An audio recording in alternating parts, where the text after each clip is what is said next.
আসসালামু আলাইকুম রহমতুল্লাহি ওবরাকাতুহ। আল্লাহ তাআলা দরবারে শুকরিয়া আদায় করছি, কৃতজ্ঞতা প্রকাশ করছি যে আল্লাহ পাক রব্বুল আলামিন আমাদেরকে আরও একটি সকালে উপনীত হওয়ার তৌফিক দান করেছেন। আমাদেরকে হায়াত দিয়ে যে আল্লাহ পাক রব্বুল আলামিন আরও একটি সকালে আরও একটি দিনের এই আলো বাতাসে শ্বাস প্রশ্বাস নেওয়ার তৌফিক দান করেছেন, যে আল্লাহ তাআলা জাল্লা শাআনহু আমাদেরকে কালামে ইলাহির সংস্পর্শে আসার তৌফিক দান করেছেন। এজন্য সেই মহান মনিবের দরবারে কালিমাতুশ শুকর আদায় করছি। আমরা পড়ছি আলহামদুলিল্লাহ। দরুদ ও সালাম আমাদের প্রিয় নবী সৈয়দুল মুরসালিন রাহমাতুল্লিল আলামিন, যেই নবীর উপর আল্লাহ পাক রব্বুল আলামিন তার এই পবিত্র কালামকে অবতীর্ণ করেছিলেন, যেই নবী এই পবিত্র কালামের জন্য তিনি সারা জীবন নিরলস পরিশ্রম করেছিলেন, যারই ফলশ্রুতিতে আমরা মুসলিম জাতির অন্তর্ভুক্ত হতে পেরেছি। যেই নবীর সুপারিশ এবং শাফায়াত লাভে ধন্য হয়ে আমরা জান্নাতের অধিবাসী হওয়ার স্বপ্ন দেখি, সেই নবীর প্রতি দরুদ ও সালাম জানাচ্ছি। আমরা পড়ছি সাল্লাল্লাহু আলাইহি ওয়াসাল্লাম। আল্লাহ তাআলার কাছে আমাদের প্রার্থনা, মহান রব একান্ত মেহেরবানি করে আমাদের এই কোরআন শোনা কে যেন আল্লাহ পাক রব্বুল আলামিন আমাদের দুনিয়ার জীবনে বরকত আর পরকালীন জীবনে আল্লাহ তাআলা আমাদের নাজাতের ওসিলা হিসেবে কবুল করে নেন। আমরা পড়ছি আমিন। আমরা আজকে তাফসীর শুনব সূরা আল হাশর এর ৮ নম্বর আয়াত থেকে। যদিও গতকালকে আমরা ১০ নম্বর আয়াত পর্যন্ত অর্থ জেনেছিলাম, কিন্তু দুইটা আয়াতের তাফসীর করতেই আমাদের সময় বেশি লেগে যাওয়ার কারণে আমরা ৮ থেকে ১০ পর্যন্ত আর গতকালকে আমাদের তাফসীর শোনা হয়নি। আজকে আমাদের সে ৮ থেকে ১০ পর্যন্ত তিনটি যে আয়াত, এই তিনটি আয়াতের তাফসীর ইনশাআল্লাহ শুনব। তো আজকে আমরা আবারও এই আয়াত তিনটির অনুবাদ একটু জেনে নেই। আল্লাহ তাআলা বলছেন, লিল ফুকারাইল মুহাজিরিন। লি মানে জন্য, ফুকারা মানে ফকির, ফকির মানে অভাবগ্রস্ত, মুহাজিরিন, মুহাজিরিন মানে হিজরতকারী, তাহলে হিজরতকারী অভাবগ্রস্তদের জন্য। আল্লাযীনা উখরিজু, যাদেরকে বের করে দেয়া হয়েছে, মিন দিয়ারিহিম, তাদের ঘর বাড়ি থেকে, ওয়া আমওয়ালিহিম, এবং তাদের সম্পদ থেকে, মাল থেকে,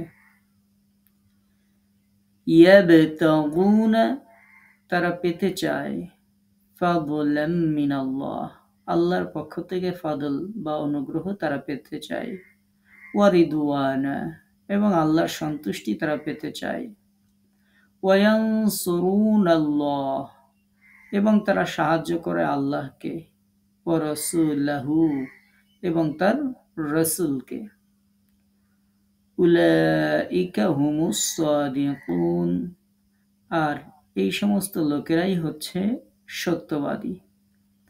তাহলে আয়াতের অর্থ হচ্ছে যে অভাবগ্রস্ত মুহাজিরদের জন্য, অভাবগ্রস্ত মুহাজিরদের জন্য কি, সেটা আমাদের এই আয়াতের সাথে যুক্ত করে নিতে হবে। আমরা গতকালকে ফাই, ইসলামের যে অন্যতম একটি অর্থনৈতিক ব্যবস্থা, যে ফাই, যুদ্ধ ছাড়াই যে সম্পদগুলো অর্জিত হয়, যে সম্পদ আল্লাহ তাআলা তার রাসূলের জন্য বরাদ্দ দিয়েছেন, গতদিন যতটুকু শুনেছিলাম তার মধ্যে, এরপরে মিসকিন, অভাবগ্রস্ত যারা আছে, আমরা গতকালকে যে ফাই সম্পর্কে আলোচনা শুনছিলাম, মূলত হচ্ছে সেই ফাই সম্পর্কে বলা হচ্ছে যে সেই ফাই এর সম্পদ, অর্থাৎ সেই সম্পদ অভাবগ্রস্ত মুহাজিরদের জন্য, যাদেরকে নিজেদের ঘর বাড়ি থেকে, নিজেদের ধন সম্পদ থেকে বের করে দেওয়া হয়েছিল, আর তারা আল্লাহর অনুগ্রহ এবং আল্লাহর সন্তুষ্টি তারা তালাশ করে, এবং তারা আল্লাহ এবং আল্লাহর রাসূলকে সাহায্য করেন, এরাই তো সত্যবাদী। আল্লাহ তাআলা জাল্লা শাআনহু এরপর বলছেন, ওয়াল্লাযীনা, এবং যারা তাবাওয়াউ যারা বসবাস করেছে, দার এখানে দার দার শব্দের অর্থ গৃহ, তো এখানে দার শব্দের অর্থ হচ্ছে নগরী, শহর। যারা এই নগরীতে যারা বসবাস করেছে, তাবাওয়াউদ্দার, যারা এই নগরে বসবাস করেছে বা এই নগর নিবাস হিসেবে যারা গ্রহণ করেছে, ওয়াল ঈমান, এবং যারা ঈমান এনেছে, মিন ক্বাবলিহিম ইতিপূর্বে, ইউহিব্বুনা তারা ভালোবাসে, মান হাজারা ইলাইহিম যারা হিজরত করে তাদের কাছে এসেছে, ওয়ালা ইয়াজিদুনা ফি সুদুরিহিম তাদের অন্তরের মধ্যে পাবে না, ওয়ালা ইয়াজিদুন এবং তারা পায় না, যে ফি সুদুরিহিম তাদের অন্তরগুলোর মধ্যে, হাজাতান কোনো প্রয়োজনের অনুভূতি, মিম্মা উতু যা তাদেরকে দেয়া হয়েছে সেই বিষয়ে তাদের অন্তরে কোনো অনুভূতি, কোনো কিছু তারা পায় না। ওয়ায়ুসিরুনা আলা আনফুসিহিম, ওয়ায়ুসিরুন এবং তারা প্রাধান্য দেয়, অগ্রাধিকার দেয়, আলা আনফুসিহিম নিজেদের উপরে, ওয়ালাউ কানা বিহিম খাসাসা যদিও তাদের সেই জিনিসের প্রয়োজন রয়েছে, যদিও তাদের খাসাসা শব্দের অর্থ হচ্ছে, আবিধানিক অর্থ হচ্ছে অভাব অনটন থাকা। তো এজন্য আমরা বলেছি যদিও তাদের সেই জিনিসের প্রয়োজন রয়েছে, অভাব অনটন রয়েছে, তারপরেও তারা নিজেদের উপর যারা হিজরত করে এসেছে তাদেরকে প্রাধান্য দেয়। তো আল্লাহ তাআলা বলছেন ওয়ামাই ইউকা শুহা নাফসা, ওয়ামাই ইউকা আর যে রক্ষা করবে, শুহা কৃপণতা থেকে যে ব্যক্তি রক্ষা করবে, নাফসি তার নিজেকে, ফাউলাইকা হুমুল মুফলিহুন তারাই তো সফলকাম, ওই সব লোকেরাই হচ্ছে সফলকাম। তাহলে আয়াতের অর্থ হচ্ছে যারা মুহাজিরদের আগমনের পূর্বে যারা মদিনাকে নিবাস হিসেবে গ্রহণ করেছিল বা বসবাস করছিল এবং ঈমান এনেছিল, তাদের জন্য এই সম্পদে অংশ রয়েছে আর কি, এটা হচ্ছে অতিরিক্ত কথা। আর যারা তাদের কাছে হিজরত করে এসেছে তাদেরকে তারা ভালোবাসে, আর এই মুহাজিরদেরকে যা প্রদান করা হয়েছে তার জন্য তাদের অন্তরে কোনো ঈর্ষা তারা অনুভব করে না, এবং নিজেদের অভাব অনটন থাকা সত্ত্বেও নিজেদের উপর এই মুহাজিরদেরকে তারা অগ্রাধিকার দেয়। যারা মনের কার্পণ্য থেকে মুক্ত তারাই সফলকাম, যাদেরকে মনের কার্পণ্য থেকে রক্ষা করা হয়েছে, মুক্ত করা হয়েছে, তারাই সফলকাম। এরপরে 10 নম্বর আয়াতে আল্লাহ তাআলা বলছেন ওয়াল্লাযীনা জাউ, ওয়াল্লাযীনা এবং যারা, জাউ যারা এসেছে, যা মানে আসা, জাউ যারা এসেছে, মিন বাদিহিম তাদের পরে, ইয়াকুলুন তারা বলে, রাব্বানা হে আমাদের রব, রাব্বানা গফির ইগফির ক্ষমা করো, লানা আমাদেরকে, হে আমাদের রব ক্ষমা করুন আমাদেরকে, ওয়ালি ইখওয়ানিনা এবং আমাদের ভাইদের জন্য, তার মানে হচ্ছে আমাদের ভাইদেরকেও ক্ষমা করুন, আল্লাযীনা সাবাকুনা বিল ঈমান, আল্লাযীনা যারা, সাবাকুনা গত হয়েছে, অগ্রগামী হয়েছে, বিল ঈমান ঈমানের ক্ষেত্রে যারা আমাদের অগ্রগামী হয়েছে, ওয়ালা তাজআল ফি কুলুবিনা আর আপনি আমাদের অন্তরের মধ্যে রাখবেন না, গিল্লান কোন ধরনের হিংসা বিদ্বেষ, লিল্লাযীনা আমানু যারা ঈমান এনেছে তাদের জন্য, রব্বানা হে আমাদের রব, ইন্নাকা নিশ্চয়ই আপনি, রাউফুর রহিম পরম দয়ালু বড়ই মেহেরবান। তাহলে এই আয়াতের অর্থ হচ্ছে যারা তাদের পরে এসেছে তারা বলে, হে আমাদের রব আমাদেরকে এবং আমাদের ভাই যারা ঈমান নিয়ে আমাদের পূর্বে অতিক্রান্ত হয়েছেন তাদেরকে ক্ষমা করুন, এবং যারা ঈমান এনেছিল তাদের জন্য আমাদের অন্তরে কোনো হিংসা বিদ্বেষ রাখবেন না। হে আমাদের রব নিশ্চয়ই আপনি দয়াবান, আপনি পরম দয়ালু। আমরা যে 10টি আয়াতের অনুবাদ শুনলাম, এই 10টি আয়াত সম্পর্কে আমরা আজকে সংক্ষিপ্ত তাফসীর শুনবো ইনশাআল্লাহ। আমরা গতকালকে ফাই এর সম্পর্কে আলোচনা শুনছিলাম। আজকেও আমরা যেটি সম্পর্কে বলে দিয়েছি যে ফাইটা কি। তো আল্লাহ তাআলা জাল্লা শানুহু এই ফায়ের সম্পদ এর অধিকারী যে সমস্ত মুহাজির এবং আনসার ছিলেন, আল্লাহ পাক রব্বুল আলামিন প্রথম আয়াতগুলোতে তাদের মর্যাদার কথা আল্লাহ তাআলা জাল্লা শানুহু বর্ণনা করেছেন। খুব খেয়াল করে আমাদের এই অংশগুলো শোনা দরকার। সাহাবীদের ভালোবাসা আমাদের ঈমানের অংশ, নবীর ভালোবাসা আমাদের ঈমানের অংশ। এখানে সাহাবা রাদিয়াল্লাহু আনহুম আজমাইন, আনসার এবং মুহাজির যারা ছিলেন তাদের বৈশিষ্ট্য আল্লাহ পাক রব্বুল আলামিন উপস্থাপন করেছেন। তাদের শ্রেষ্ঠত্বের কথা আল্লাহ তাআলা বর্ণনা করেছেন, মর্যাদার কথা তাদের বর্ণনা করেছেন। আমরা এগুলো শুনবো এবং নিজেরা প্র্যাকটিস করব। আল্লাহ পাক রব্বুল আলামিন যেন আমাদেরকেও তাদের মতো সেই গুণগুলো অর্জন করার তৌফিক দান করেন। আমরা গতদিন শুনেছিলাম ফাই এর মাল। ফাই যারা আজকে যুক্ত হয়েছেন অথবা যাদের মনে নাই তাদের জন্য আবারও বলে দিচ্ছি, ফাই মানে হচ্ছে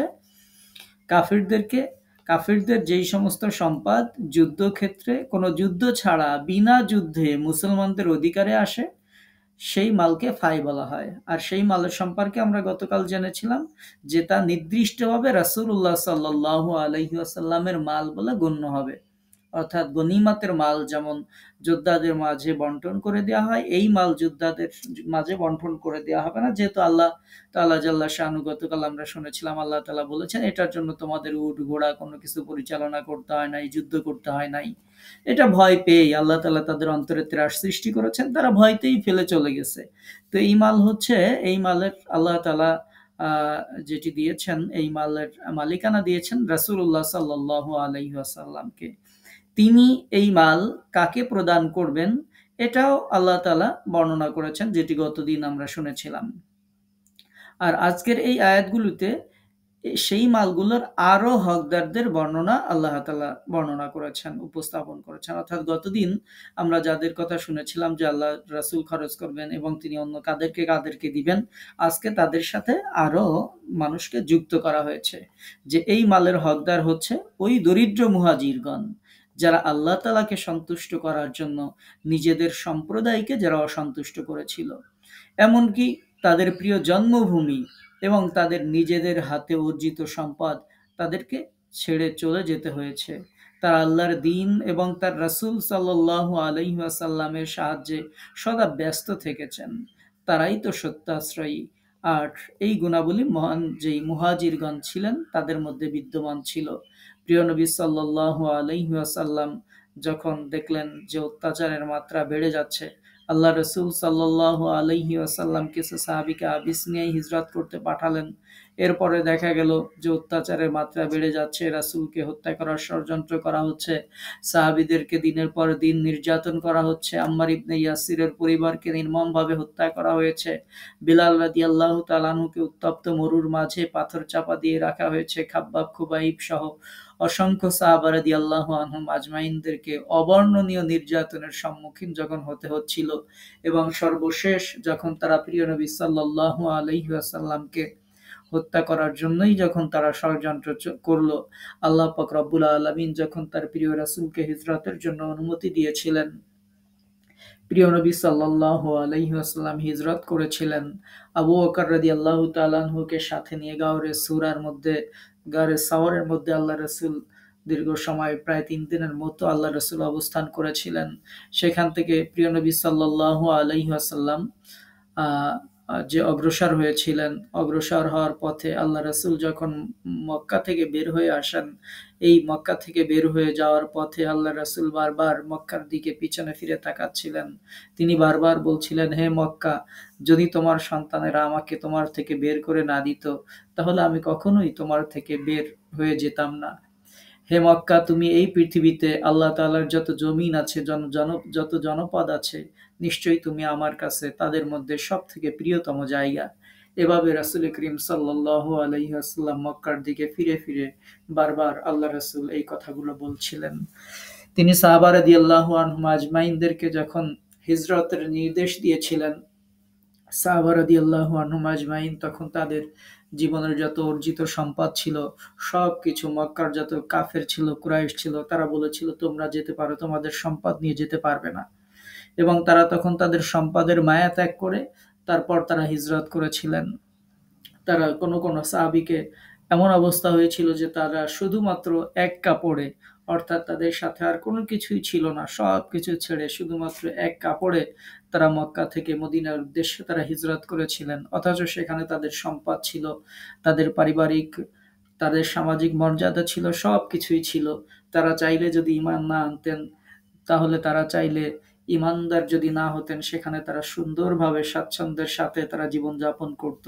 শুধুমাত্র ঈমান আনার কারণে, রাসূল করিম সাল্লাল্লাহু আলাইহি ওয়াসাল্লামের সাথে হিজরত করার কারণে তারা তাদের ঘরগুলো, তাদের বাড়িগুলো, তাদের সম্পদগুলো, তাদের খেজুরের বাগানগুলো, তাদের উটগুলো, তাদের ঘোড়াগুলো, সবকিছু তাদেরকে মক্কা মুকাররমাতে রেখে তারপরে তাদেরকে হিজরত করতে হয়েছিল। এবং এই হিজরত করার ফলে তারা একেবারে নিঃস্ব হয়ে গিয়েছিল, যেহেতু তারা কিছুই নিতে পারেননি। এই জন্য আল্লাহ পাক রব্বুল আলমিন এই আয়াতে সেই মুহাজিরদেরকে এই ফায়ের সম্পদের অধিকার আল্লাহ পাক রব্বুল আলমিন দিয়েছেন, যে আল্লাহ রসুল তাদেরকেও এটা থেকে প্রদান করবেন। আল্লাহ তাআলা বলছেন লিল ফুকারা ইল মুহাজিরিন, ওই সমস্ত নিঃস্ব মুহাজিরগণ, আল্লাযিনা উখরিজু মিন দিয়ারিহিম, যাদেরকে তাদের ঘর থেকে বের করে দেয়া হয়েছে, ওয়া আমওয়ালিহিম, শুধু ঘর করে থেকে বের করে দেয়া হয়নি। আমরা এই সূরার শুরুতে বনু নজির, বনু কুরাইজা গোত্রের সমূহের কথা আপনাদেরকে শুনিয়েছি। সেখানে প্রিয় নবী সাল্লাল্লাহু আলাইহি ওয়াসাল্লাম যখন তাদেরকে মদিনা থেকে বের করে দিয়েছিলেন, তাদেরকে আপনাদেরকে শুনিয়েছি যে তাদেরকে বলা হয়েছিল তোমরা উটের পিঠে করে যা কিছু সম্ভব তোমরা নিয়ে যেতে পারো, এবং তারা তাদের ঘরের দরজাগুলো পর্যন্ত নিয়ে গিয়েছিল। কিন্তু মুসলমানরা যখন হিজরত করেছিল, ঘরের দরজা তো দূরে থাক, ঘরের বিন্দুমাত্র কোনো মাল সামানা তারা নিয়ে যেতে পারে নাই, কোনো সম্পদ নিয়ে যেতে পারে নাই, কোনো কিছু তারা নিয়ে যেতে পারে নাই। এজন্য আল্লাহ পাক রব্বুল আলামিন বলছেন যে তাদেরকে ঘর থেকে বের করে দেওয়া হয়েছিল। শুধু ঘর থেকে না, ওয়া আমওয়ালিহিম, তাদের যে মাল সম্পদ যা ছিল এই সব কিছু থেকে তাদেরকে বঞ্চিত করা হয়েছিল। ফলশ্রুতিতে তারা এই সব কিছু ত্যাগ করেছিলেন শুধু যেই উদ্দেশ্যে, সেটা ছিল ইয়াবতাগুনা ফাদুলাম মিনাল্লাহ, তারা শুধু আল্লাহর কাছে করুণা চাইতেন, ওয়ারিদওয়ানা, আল্লাহর কাছে সন্তুষ্টি চাইতেন। আল্লাহর করুণা এবং সন্তুষ্টি পাওয়ার আশায় তাদের জীবনের সমস্ত অর্জিত সম্পদ, তাদের প্রভাব প্রতিপত্তি, তাদের বাড়িঘর সব কিছু ছেড়ে তারা হিজরত করেছিলেন। এবং তারা ইচ্ছা করতেন ওয়ায়ানসুরুনাল্লাহ ওয়া রাসূলাহ, তারা আল্লাহ এবং তার রাসূলকে সাহায্য করার জন্যই তারা এই কাজ করেছিলেন। সুতরাং তারা যেহেতু আল্লাহ এবং তার রাসূলের সাহায্য করার জন্য, আল্লাহর সন্তুষ্টির জন্য তারা যেহেতু সব পরিত্যাগ করে আজকে তারা নিঃস্ব হয়েছে, সুতরাং তাদের এই সম্পত্তির মধ্যে তাদের অধিকার রয়েছে। উলাইকা হুমুস সাদিকুন, আর এই সমস্ত লোকেরাই তো সত্যবাদী। আল্লাহ পাক রব্বুল আলামিন এভাবে মুহাজিরদের প্রশংসা এই আয়াতের মধ্যে আল্লাহ তাআলা উপস্থাপন করেছেন। আল্লাহ পাক রব্বুল আলামিন এর পরের আয়াতে মুহাজির যারা, তাদের প্রশংসা করেছেন। ৮ নম্বর আয়াত, আমরা এই আয়াত সম্পর্কে আরো কথা বলবো, তার আগে ৮ নম্বর আয়াতটা সম্পর্কে আমরা একটু জানি। আল্লাহ তাআলা বলছেন ওয়াল্লাযীনা তাবাওয়াউদ দার, যারা গৃহে বসবাস করছে, তাবাওয়াউদ দার, যারা এই নগরীকে যারা নিবাস হিসেবে যারা গ্রহণ করেছে, ওয়াল ঈমান, এবং যারা ঈমান গ্রহণ করেছে আগে থেকেই, মিন ক্বাবলিহিম, পূর্বে থেকেই যারা ঈমান গ্রহণ করেছে। এবং মুহাজিরদের এই পূর্বে থেকে মানে হচ্ছে মুহাজিরদের আগমনের পূর্ব থেকে আর কি, যে এখানে মিন ক্বাবলিহিম, তাদের পূর্ব থেকে, তাদের পূর্ব থেকে মানে হচ্ছে মুহাজিরগণ হিজরত করে মদিনাতে আসার আগে থেকে মদিনাকে যারা, মদিনা নগরীকে যারা নিবাস হিসেবে গ্রহণ করেছে এবং ঈমান যারা এনেছে। আল্লাহ পাক রব্বুল আলামিন, অর্থাৎ এখানে আনসার যারা, তাদের কথা আল্লাহ পাক রব্বুল আলামিন প্রকাশ করেছেন, যে তাদের ফজিলত, তাদের শারাফত, তাদের যে বুজুর্গি ছিল, সেটি আল্লাহ তাআলা এই আয়াতগুলোতে আয়াতে উপস্থাপন করেছেন। তাদের অন্তরের প্রশস্ততা কত ব্যাপক ছিল, আন্তরিকতা কত গভীর ছিল, সেগুলোই আল্লাহ পাক রব্বুল আলামিন এই আয়াতের মধ্যে উল্লেখ করেছেন। আল্লাহ পাক রব্বুল আলামিন বলছেন যে ইউহিব্বুনা মান হাজারা ইলাইহিম, যারা তাদের এখানে হিজরত করে এসেছে তাদেরকে তারা ভালোবাসে। তাদের এই যে ভালোবাসা অন্তরের কত গভীরে ছিল, সেটার আল্লাহ তাআলা পরিমাপ দিয়েছেন যে ওয়ালা ইয়াজিদুনা ফি সুদুরিহিম হাজাতাম মিম্মা উতু, মুহাজিরদেরকে যা প্রদান করা হয়েছে এই ব্যাপারে তাদের অন্তরে বিন্দুমাত্র কোনো কার্পণ্য, কোনো দ্বিধা, কোনো সংশয়, কোনো কিছু তাদের অন্তরে কাজ করে না। এমনকি ওয়ায়ুসিরুনা আলা আনফুসিহিম ওয়ালাউ কানা বিহিম খাসাসা, তাদের নিজেদের প্রয়োজন থাকা সত্ত্বেও তারা এই মুহাজির ভাইদেরকে তারা প্রাধান্য দেয়, তাদেরকে সেগুলো দেয়। আল্লাহ তাআলা তাদের প্রশংসা করে বলেছেন, যারা মনের কৃপণতা থেকে মুক্ত তারাই তো সফল কাম। তো আল্লাহ তাআলা এই আয়াতে আনসারদের অন্তরের প্রশস্ততা, আন্তরিকতার গভীরতা, নিজেদের প্রয়োজনের চেয়ে তারা যে অপরের প্রয়োজনের বেশি প্রাধান্য দিতেন, তাদের যে দানশীলতা, সেগুলোর বর্ণনা আল্লাহ তাআলা দিচ্ছেন। তারা মুহাজিরদের আগমনের পূর্বে এই নগরীতে অর্থাৎ মদিনায় তারা বসবাস করেছেন, ঈমান এনেছেন, তারা মুহাজিরদেরকে ভালোবেসেছেন, মুহাজিরদেরকে যা দেয়া হয়েছে তার জন্য তারা অন্তরে আকাঙ্ক্ষা পোষণ করেননি এবং তাদেরকে নিজেদের উপর প্রাধান্য দিয়ে তারা যদিও অভাবগ্রস্ত ছিলেন তারপরেও নিজেদের প্রয়োজনের তুলনায় তারা মুহাজিরদেরকে প্রাধান্য দিয়েছেন। নিজেদের অভাব থাকার পরেও মুহাজির ভাইদের তারা প্রাধান্য দিয়েছেন, সেটি আল্লাহ তাআলা এই আয়াতে উল্লেখ করেছেন। একটি হাদিস আপনাদেরকে শোনাই, ওমর রাদিয়াল্লাহু তাআলা আনহুর বর্ণনা, যে ওমর রাদিয়াল্লাহু তাআলা আনহু বলছেন যে আমি আমার পরবর্তী খলিফাকে উপদেশ দিচ্ছি প্রথম শ্রেণীর মুহাজিরদের সাথে উত্তম আচরণের, অর্থাৎ তিনি যেন তাদের অগ্রাধিকারের প্রতি লক্ষ্য রাখেন। তাকে আমি আনসারগণের সাথেও উত্তম আচরণের উপদেশ দিচ্ছি। সুতরাং তাদের মধ্যে যারা উত্তম আচরণকারী তাদের প্রতি এগিয়ে যাওয়ার এবং তাদের মধ্যে যারা মন্দ আচরণকারী তাদেরকে ক্ষমা করে দেওয়ার উপদেশ দিচ্ছি। আল্লাহ সুবহানাহু ওয়া তাআলা এই সমস্ত আনসারদের প্রশংসা করে আল্লাহ তাআলা বলছেন, ইউহিব্বুনা মান হাজারা ইলাইহিম, তারা ভালোবাসে যারা তাদের কাছে হিজরত করে এসেছে, তাদেরকে তারা ভালোবাসে। এই অংশ থেকে এটি প্রমাণিত হচ্ছে যে মদিনার আনসারগণ মুহাজিরদের প্রতি কতখানি মহানুভব ছিলেন, কতখানি দয়াদ্র ছিলেন, কতখানি ভালোবাসাপূর্ণ হৃদয় নিয়ে তাদের দিকে এগিয়ে যেতেন। এমনকি তাদের সুখ স্বাচ্ছন্দ্যের জন্য আনসারগণ নিজেদের সম্পদ পর্যন্ত বন্টন করে দিয়েছেন। মুসনাদ আহমদে একটি হাদিস এসেছে, আনাস রাদিয়াল্লাহু তাআলা আনহু বর্ণনা করছেন, একদা মুহাজিরগণ বলেন, হে আল্লাহর রাসূল সাল্লাল্লাহু আলাইহি ওয়াসাল্লাম, দুনিয়ায় আমরা আনসারগণের মতো এত ভালো মানুষ আর দেখিনি।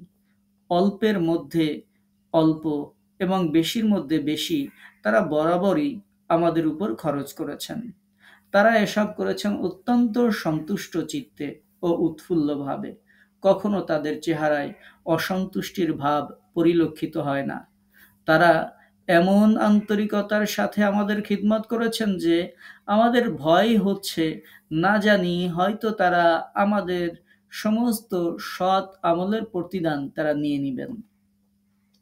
তাদের এই কথা শুনে নবী সাল্লাল্লাহু আলাইহি ওয়াসাল্লাম বললেন যে না, না, যেই পর্যন্ত তোমরা তাদের প্রশংসা করতে থাকবে তাদের জন্য আল্লাহর নিকট প্রার্থনা করতে থাকবে। অর্থাৎ যে মুহাজিরগণ যখন বললেন যে আল্লাহ রাসূল, যে এদের মতো মানুষ তো দেখিনি, যে তাদের অল্প সম্পদ থাকলে তার মধ্যে, বেশি থাকলে তার মধ্যে তারা আমাদের জন্য খরচ করে সেই সম্পদ থেকে, আর এটার জন্য তাদের চেহারায় উৎফুল্ল ভাব থাকে, আমাদের জন্য তাদের সম্পদ খরচ করছে কিন্তু চেহারায় কোনো অসন্তুষ্টির ভাব পরিলক্ষিত হয় না। তাদের যে আন্তরিকতা, তাদের যে খেদমত, ইয়া রাসূলুল্লাহ, আমাদের ভয় হয় হয়তো আমরা যেই সমস্ত সৎ আমল করি এগুলোর সব সওয়াব হয়তো আল্লাহ তাআলা তাদেরকে দিয়ে দিবেন। নবী সাল্লাল্লাহু আলাইহি ওয়াসাল্লাম বললেন যে না, যে পর্যন্ত তোমরা তাদের প্রশংসা করবে, তাদের নিকট তাদের জন্য আল্লাহর নিকট প্রার্থনা করবে, ততক্ষণ পর্যন্ত আল্লাহ পাক রব্বুল আলামিন এটা করবেন না, কি এরকম বর্ণনা হাদিসের। আনাস ইবনে মালিক রাদিয়াল্লাহু তাআলা আনহু বর্ণিত আরেকটি হাদিসে রাসূলুল্লাহ সাল্লাল্লাহু আলাইহি ওয়াসাল্লাম থেকে একটি ঘটনা পাওয়া যায়। রাসূলুল্লাহ সাল্লাল্লাহু আলাইহি ওয়াসাল্লাম একদিন আনসারদেরকে ডাক দিয়ে বললেন যে আমি বাহরাইন এলাকাটি তোমাদের নামে লিখে দিচ্ছি।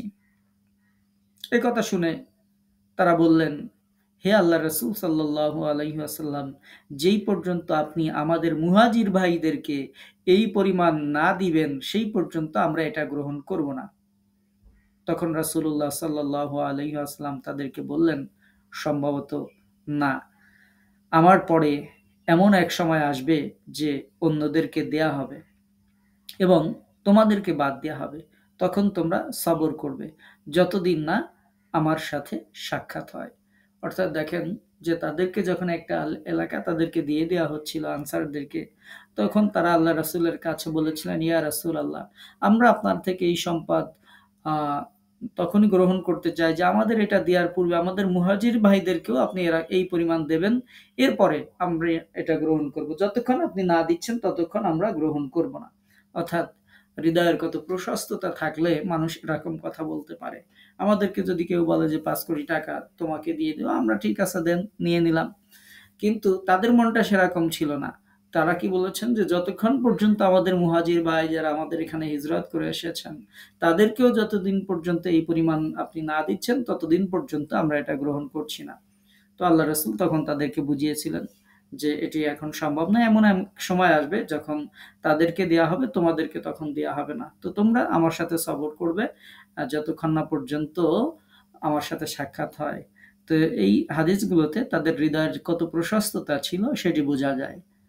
আবু হুরায়রা রাদিয়াল্লাহু তাআলা আনহু থেকে বর্ণিত একটি হাদিসে জানা যায়, আনসারগণ বলেন, হে আল্লাহর রাসূল সাল্লাল্লাহু আলাইহি ওয়াসাল্লাম, আমাদের খেজুরের বাগানগুলো আমাদের মধ্যে এবং আমাদের মুহাজির ভাইদের মধ্যে বন্টন করে দিন। রাসূলুল্লাহ সাল্লাল্লাহু আলাইহি ওয়াসাল্লাম বললেন যে না। আনসারগণ তখন মুহাজিরদেরকে বললেন, তাহলে বাগানের কাজকর্ম তোমরাই করবে আর উৎপাদিত ফলে আমাদেরকে শরীক করবে। মুহাজিরগণ জবাব দিলেন, আমরা আনন্দিত চিত্তে এটা মেনে নিলাম। অর্থাৎ কত ভালো, কোন পর্যায়ের মন মানসিকতা থাকলে একজন মানুষ তার নিজের সম্পদ অন্যদেরকে বন্টন করে দেওয়ার জন্য বলে। যে আনসারগণ আল্লাহ রাসূলের কাছে হাজির হয়ে বললেন যে ইয়া রাসূলাল্লাহ, আমাদের যে খেজুরের বাগানগুলো আছে এগুলো যারা হিজরত করে এসেছে আমার সেই সমস্ত মুহাজির ভাই যারা আছেন আমাদের, তাদের মধ্যে আপনি বন্টন করে দিন। আমাদের মধ্যে এবং আমাদের মুহাজির ভাইদের মধ্যে আমাদের এই খেজুর বাগান এটি বন্টন করে দিন। আল্লাহ রাসূল বললেন যে না, তোমাদের খেজুর বাগান তোমাদেরই থাক। তো তখন তারা বললেন যে ঠিক আছে, তাহলে আপনারা যারা মুহাজির আছেন আপনারা আমাদের বাগানগুলো দেখাশোনা করুন, পরিচর্যা করুন, বাগানগুলো আপনারাই সবকিছু করুন। আর উৎপাদিত যখন ফল হবে তখন আমাদেরকে একটু শরিক করবেন, আমাদেরকে অংশ দিবেন। তো এভাবে তারা তাদের বাগানের দায়িত্বগুলো মুহাজিরদেরকে দিয়ে দিলেন। মুহাজিরগণ তখন জবাব দিলেন যে আমরা আনন্দ চিত্তে এটা মেনে নিলাম। এবার ঠিক আছে, মালিকানা তোমাদের থাকবে, বাট আমরা এই বাগানে কাজ করব, এর বিনিময়ে আমরা উভয় এই ফলে অংশীদারিত্ব গ্রহণ করব। তো মানুষের হৃদয়ে কত ব্রড মাইন্ডেড হলে মানুষেরা তার নিজের সম্পদে অন্য একজন মুসলিমকে এভাবে সামিল করে নিতে পারে। যেখানে আমরা বর্তমানে দেখতে পাই একজন ভাই তার ভাইয়ের সাথে দ্বন্দ্ব, বিভেদ, খুন খারাবি, একজন ভাই আর একজন ভাইকে খুন করে ফেলছেন, বোনের সম্পত্তি পর্যন্ত আত্মসাৎ করছেন, ফুফুদের সম্পত্তি আত্মসাৎ করে ফেলছেন। এভাবে দেখা যাচ্ছে মানুষ একজন জোর জবরদস্তি করে আর একজনের সম্পদ দখল করে নিচ্ছেন, জাল দলিল করে দখল করে নিচ্ছেন।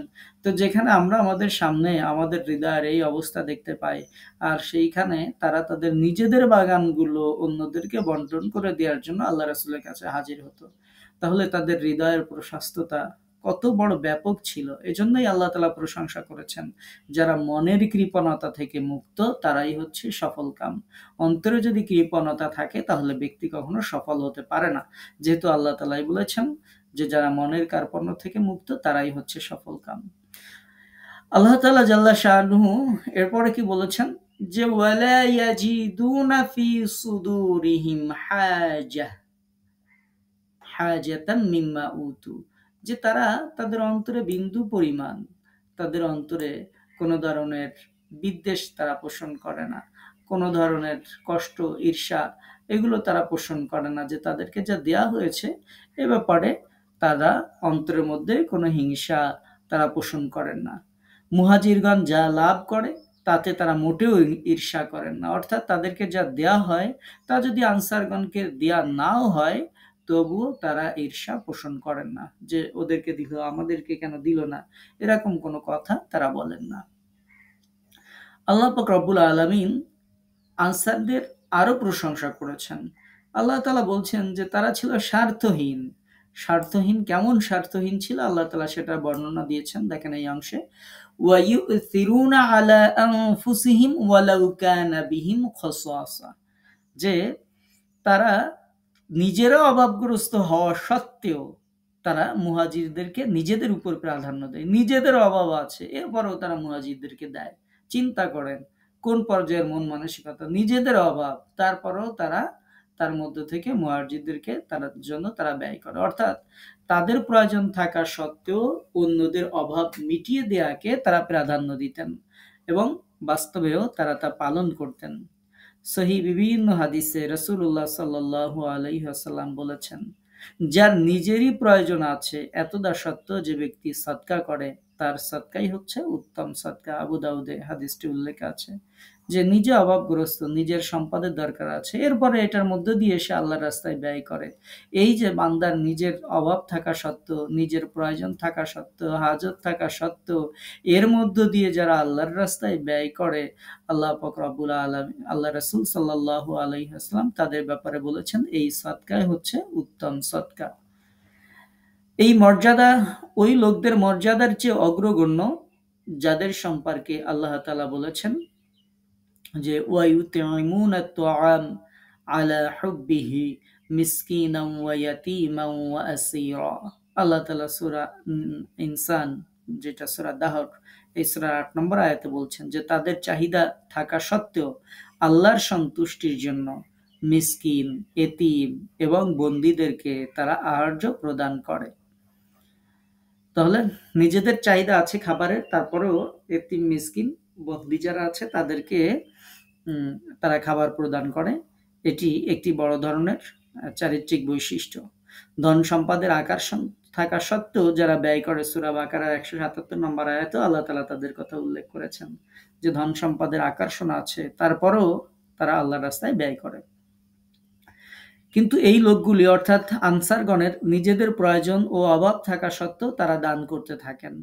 মালের প্রতি আসক্ত নেই এবং প্রয়োজনও থাকে না। এমন সময় দান খয়রাত করলে বান্দা ওই মর্যাদায় পৌঁছায় না যেই মর্যাদায় সে পৌঁছাতে পারে যখন তার অভাব থাকে, যখন তার প্রয়োজন থাকে, সেই সময় যদি দান করে তাহলে যেই মর্যাদায় বান্দায় পৌঁছায়।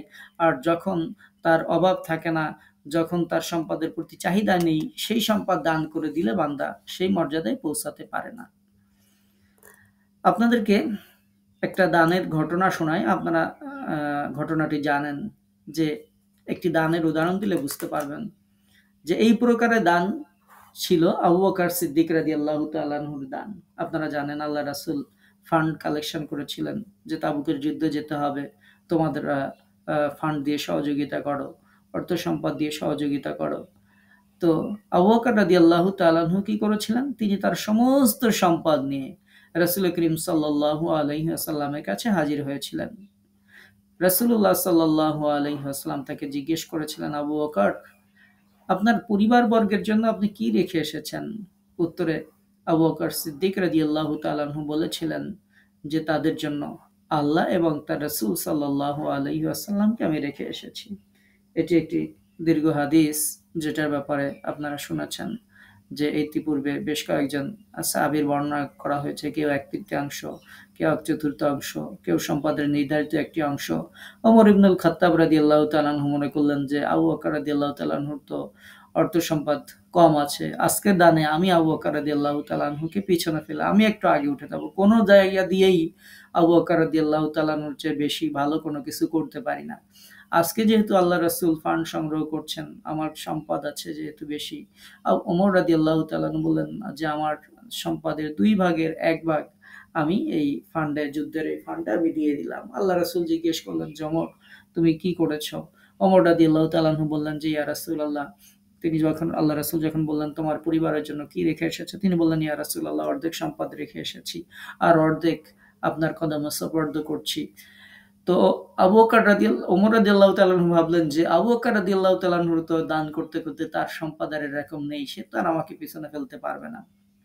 তো এরপরে আল্লাহ রাসূল সাল্লাল্লাহু আলাইহি ওয়াসাল্লাম যখন আবু বকর রাদিয়াল্লাহু তাআলা আনহুকে জিজ্ঞেস করলেন, তিনি খুব অল্প সম্পদই এনেছিলেন, কিন্তু সেগুলো ছিল তার ঘরে যা অবশিষ্ট ছিল তিনি সবই নিয়ে এসেছিলেন।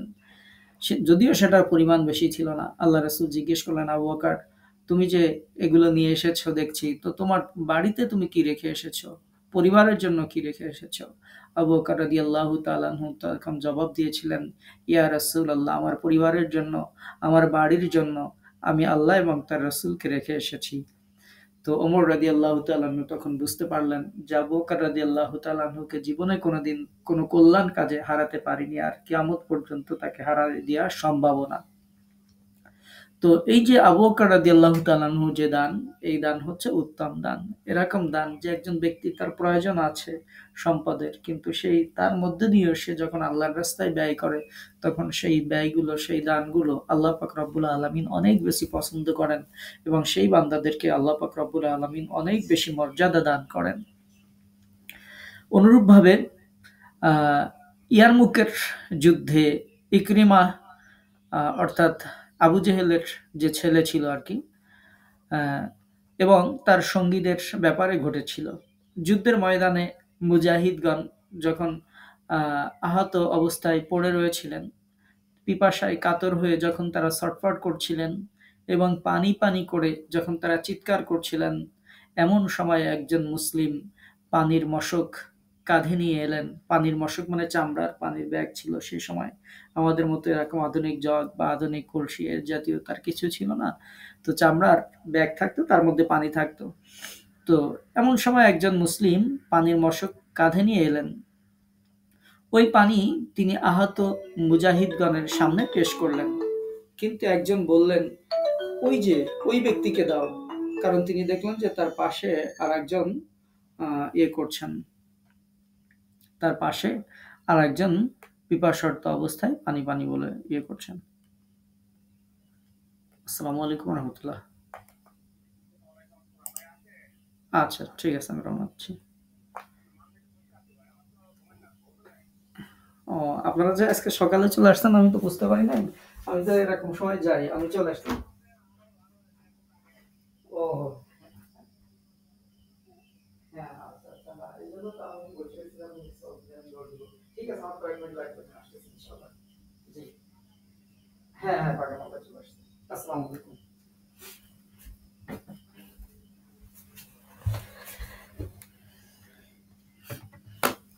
তো তখন আমরা যেটি বলছিলাম, যে তিনি বললেন যে ওই ব্যক্তিকে পানি দাও, এবং ওই দ্বিতীয় মুজাহিদের নিকট তিনি গেলেন। তিনি তখন তার পার্শ্ববর্তী আরেক ব্যক্তিকে দেখিয়ে দিলেন, অর্থাৎ তিনি নিজে পানি পান না করে দ্বিতীয় যে ব্যক্তি ছিলেন তিনি বললেন যে আমার পার্শ্ব ওই যে আরেকজন কাতরাচ্ছে তাকে দাও। তখন ওই মুসলিম তৃতীয় মুজাহিদের নিকট গেলেন এবং দেখলেন যে তার প্রাণবায়ু বের হয়ে গেছে, মানে তিনি ইন্তেকাল করেছেন, শহীদ হয়েছেন। ততক্ষণে তিনি ফিরে আসলেন আগের ব্যক্তির কাছে, দেখলেন তিনি শহীদ হয়েছেন, এবং এরপর তিনি প্রথম ব্যক্তির কাছে আসলেন যে তিনি তাকে পানি পান করাবেন, কিন্তু দেখলেন যে তিনিও আল্লাহর রাস্তায় শাহাদাত বরণ করেছেন। আল্লাহ তাআলা তাদের প্রতি সন্তুষ্ট থাকুন, আল্লাহ তাআলা তাদেরকে সন্তুষ্ট রাখুন। তো এগুলো ছিল তাদের যে ওয়ায়ুসিরুনা আলা আনফুসিহিম ওয়ালাউ কানা বিহিম খাসাসা, নিজেদের উপর অন্যদেরকে প্রাধান্য দেয়া। তো এরকম বিভিন্ন ঘটনা আরো বর্ণিত রয়েছে। আমরা দুঃখ প্রকাশ করছি যে আজকের তাফসীর ক্লাসটা আর কন্টিনিউ করতে পারছি না। এরপরের থেকে আমরা ইনশাআল্লাহ আগামী ক্লাসে শুনবো, আল্লাহ তাআলা যদি তৌফিক দান করেন। তো এই আয়াতে, এই যে ২ টি আয়াত আমরা শুনলাম, প্রথম আয়াতে মুহাজির যারা ছিলেন তাদের চারিত্রিক বৈশিষ্ট্য, এবং দ্বিতীয় আয়াতে আনসার যারা ছিলেন তাদের চারিত্রিক বৈশিষ্ট্য আল্লাহ পাক রব্বুল আলামিন বর্ণনা করেছেন। আমরা কোরআন থেকে যা শুনছি, আল্লাহ পাক রব্বুল আলামিন